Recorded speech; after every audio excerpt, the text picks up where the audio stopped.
came out of the winter. Just came out like a winner. Had a breakdown, could've stayed down, figure. Rather die trying than to live like quitter. Ooh, yeah, my problem big, but I know God way bigger. What you expect once you level up? Don't you know the boss is bigger? Yeah, you should spend a lot of time getting myself. What's good, everybody? It's your man, The Voice, fight correspondent for MTMV Sports, giving you a little bit of reaction time regarding UFC 245. Now, when the matchmakers have the fight of the night in the main event, you know that they've done their job. And that's what happened between Kamaru Usman and Colby Covington. There was so much drama going into this fight.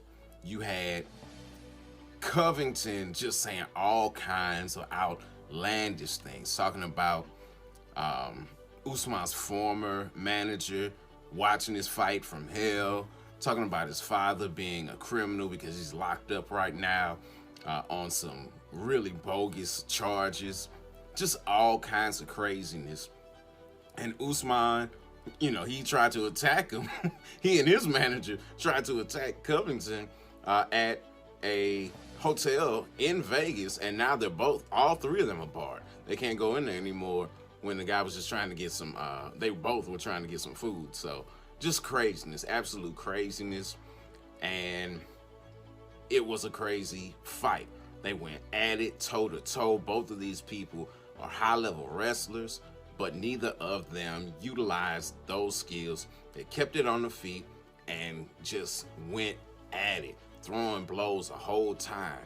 In the third round, Covington's jaw was broken by Usman, which is a bit of poetic justice, seeing as it's Covington's mouth that really got him into the fight. And not just into the fight, he admitted on a Candace Owens show recently that he created this persona because he was a born fighter and nobody really cared. They're like, hey, look, win or lose, you're out of here.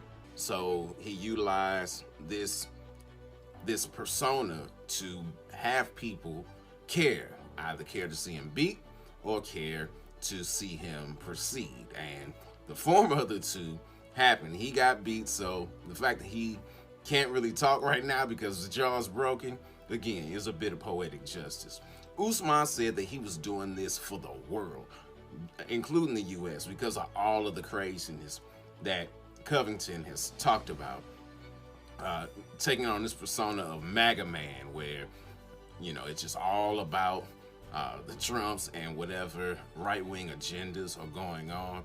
Not that Republicans or the right-wing agenda is wrong, but when you turn it up to 1,000, you have a tendency of triggering people, and that's just what he did. And triggered Usman enough where, again, he just put it on him, broke his jaw in the third round. Covington, to his credit, came back and continued to fight in the fourth and the fifth round, and the referee stopped it with about 50 seconds left in the fifth round. Said, look, I just seen enough. You've taken enough damage. So much damage that he's got a 180-day suspension or has to be cleared by a medical doctor before he can fight again. So, yeah, pretty extensive damage. Usman also has that same medical suspension due to his thumb.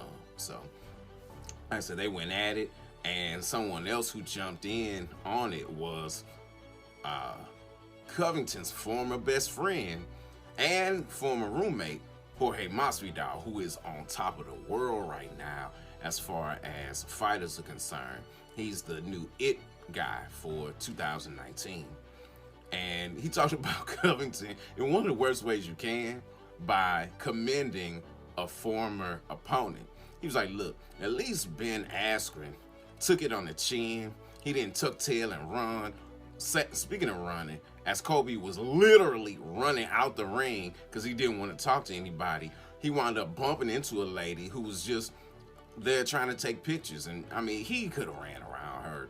He tried to dip his shoulder a little bit, but he was just too busy trying to get out of the cage. And Masvidal talked about that.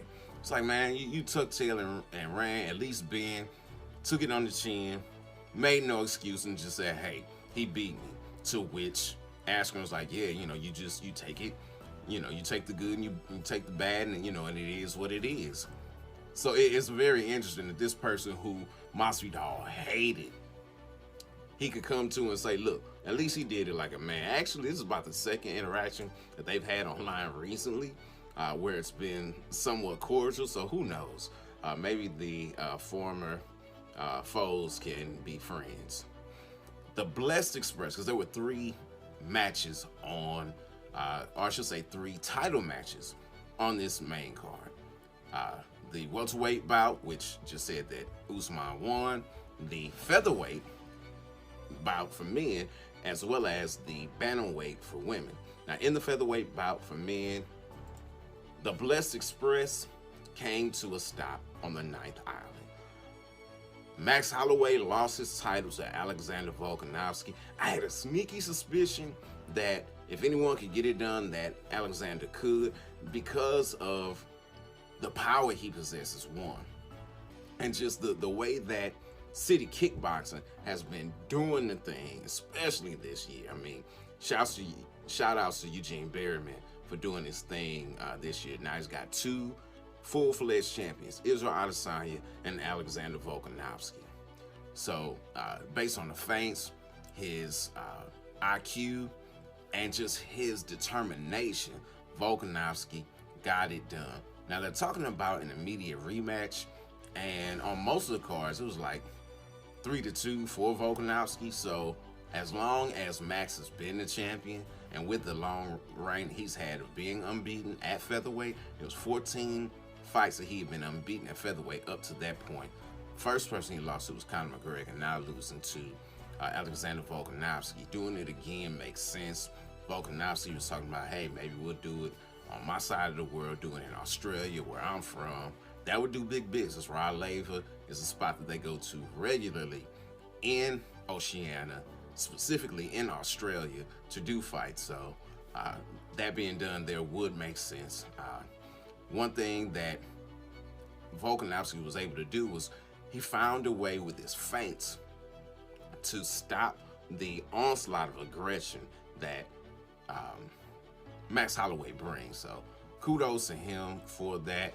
That's one thing that Eugene Berryman said was lacking in MMA, was a good use of feints. So that's something he's been really enforcing with his team, and got 2 champions for it.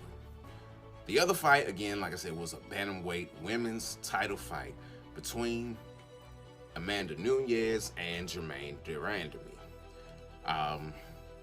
Because of her striking prowess, and de